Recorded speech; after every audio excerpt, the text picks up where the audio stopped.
Hi, have you ever think if we don't need money to live, what would your daily life be? Will you spend your time sleeping, watching TV, or will you use your time re- learning new things and studying the things that you're interested but does not seem important? Will you continue doing your job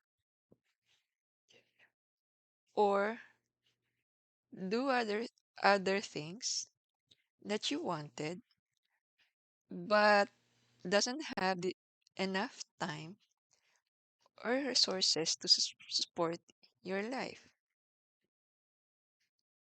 Honing our skills and doing the things that makes us happy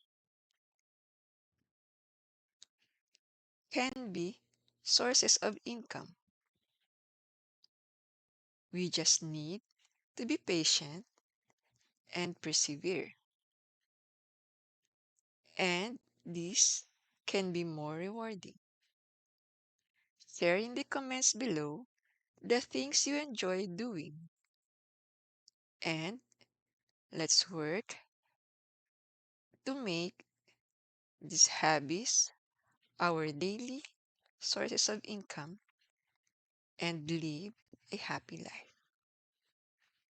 Hi, thank you for your continued support.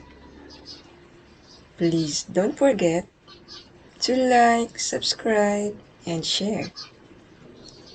If you have any questions, suggestions, or comments,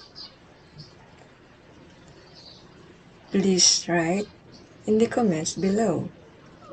See you in the next video.